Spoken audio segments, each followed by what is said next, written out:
Hello and welcome to Doom Does DVD, and this is Disney Classics number 22, The Many Adventures of Winnie the Pooh. Now this one is a weird one, and I'm not sure where things got mixed up in my brain, but if you'd have asked me before I got this box set, I wouldn't have said this was even a Disney film. In my head, I only ever remember seeing the Winnie the Pooh as a TV series, and possibly this film was broken down into chunks later or something, I don't know.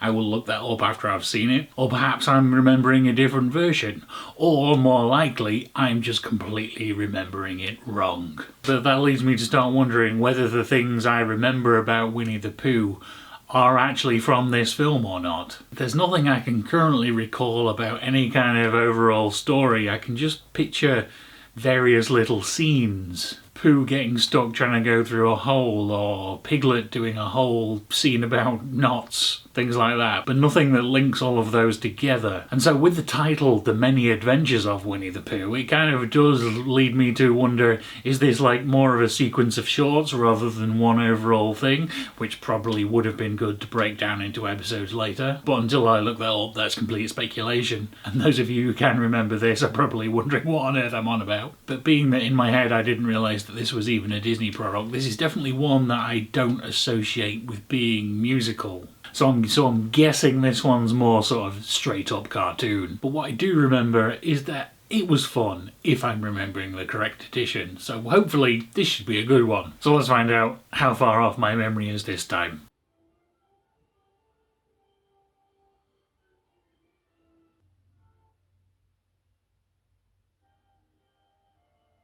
Well, my main reaction to that was nice, but on the other hand, that was also my only reaction.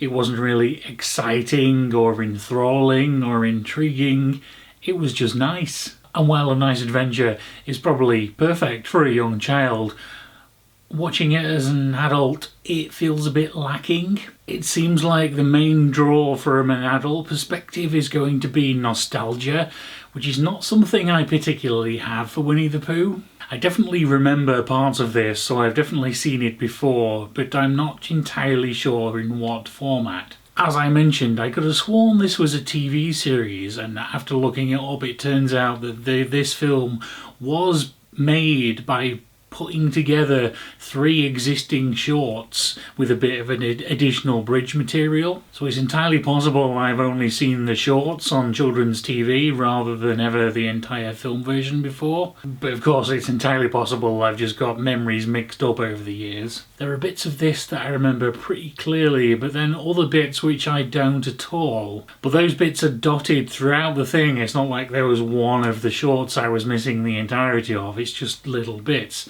There's a whole sequence with Pooh dreaming about heffalumps and wuzzles that I just don't remember at all, and was all a bit strange. And until I heard them again, I'd completely forgotten about some of the music, like the Winnie the Pooh theme or The Wonderful Thing About Tigger's of all things. I can see the comments now, they're saying, how on earth could you forget about The Wonderful Thing About Tigger's? But I did.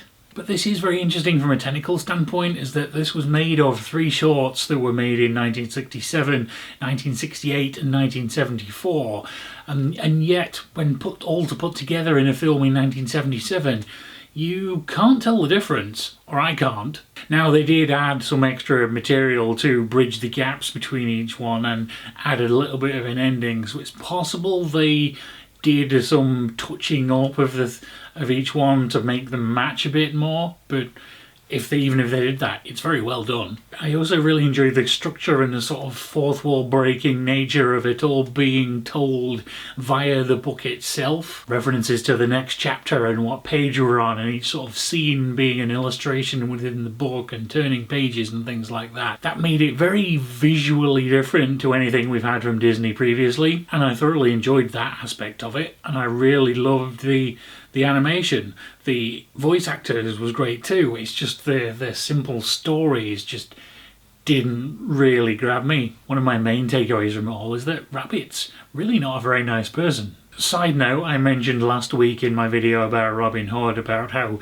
Disney had been reusing animation reference for things like Baloo and Little John basically being exactly the same character. And I had only heard about that in relation to Robin Hood and the Jungle Book, but in researching that I found out that there are actually a lot more instances of it than that. And I guess that's fair enough. As a programmer, I often reuse code in different projects because it saves time and there's no point redoing something you've already done. But in this case, for example, in the new ending they added to glue together all the shorts, the animation for Christopher Robin is basically exactly the same as Mowgli in the Jungle Book. So I found that another interesting behind the scenes thing which I was never really aware of till now that Disney did quite so much. So anyway, yeah, overall, this was nice, but that's also about it. As always, thank you very much for watching, and I will see you again next week with The Rescuers.